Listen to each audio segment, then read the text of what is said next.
The Nintendo Switch 2 seems to have some great games coming to its console. I mean, just looking at some of the games they have revealed, Mario Kart World looks amazing, and Donkey Kong Bonanza looks arguably just as good. But I feel like people are forgetting about a game planned to release in the summer of 2025, that game being Drag and Drive. Drag and Drive is a game featuring robots with wheelchairs connected to them as they play through 3-on-3 basketball games. Let's just say this was completely unexpected by Nintendo. This getting revealed over a new 3D Mario game? That's just crazy. But in today's video, I'm going to try and prove why I'm excited for this game. Hey guys, it's me, the King of Dynamite, and I figured I might as well sit down and make this quick video because I probably should put something out at this point, and I am pretty excited for this new game. So yeah, if you guys enjoyed this video, make sure to hit those like and subscribe buttons because it helps out a ton. And hit the notification bell so you know when my videos come out. And anyways, let's get on into it. So as I said, Dragon Drive is supposed to be a new game featuring wheelchair robots playing 3-on-3 basketball. And originally, I thought this was paying homage to the people who actually do play wheelchair basketball. And hold on before you go raging in the comments on how it is. I never said this wasn't true.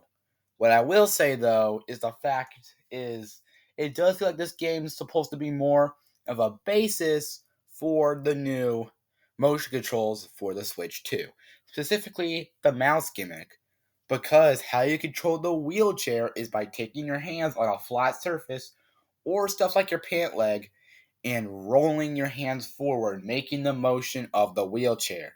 And it's very interesting, but it definitely shows this game is going to rely on motion controls. Not only that, it has your standard motion controls by like shooting a basket, being with your free hand in motion controls. And I love the gimmick of stealing the ball, but just by running into another player. So this on its own feels like this game is going to be hard carried by motion controls. I mean, Mario Party games sometimes are too, because their mini games sometimes rely on them. So this feels like the same here. Although this game does feel like it relies a little too much on them. What if the motion controls are a bit too hard to control for players? If you have trouble, it might just be bad news for you. That is one of my little complaints here. I love the idea of this game being based off of motion controls, but if a player isn't good enough to adjust to the new motion controls, I do feel they would not want to pick this game up, which is a bit of a worry. Also, the fact is, this is a new sports game, and Nintendo doesn't make a ton of unique sports games. Now, yes, Madden has been noted to be ported to the Switch 2, but it really isn't known for its sports games, the Switch 2, or just the Switch in general, seems like. It feels like this is once again going to be a system based off of mainly a bunch of weirdo fantasy worlds of Nintendo's universe, which is why seeing a sports game being here does sound a bit interesting. But I do feel like there is a good chance it can get away from that fantasy mark and make it feel like an actual fun sports game, something Nintendo doesn't put out enough, it feels like. For instance, this game is adding a new skill points feature. For those people who love 2K, this might be a bit of annoyance, but you can now get skill points based off of shot distance and whatsoever, or trick shots. And I love the idea. Not to mention, you can dunk in this game. And that is something wheelchair people really cannot do. So if this is supposed to be a homage to them, I definitely feel like this is over-exaggerating it, but I love the ability to be able to dunk. Not to mention, there are other statistics that will be spread at the end of the games, which is fun because, again, this pays homage to sports games and how they always seem to give statistics. So I do feel like this is definitely getting away from the Nintendo Fantasy moniker, but I love this idea. I love how this is going to be a big new sports game by the look of it. Now, based on the Nintendo Treehouse Live footage, there is another note here. Multiplayer.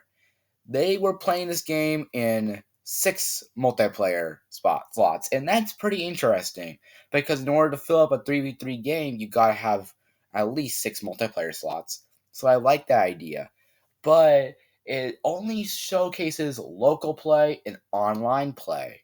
There's nothing confirmed for single player play on this game yet.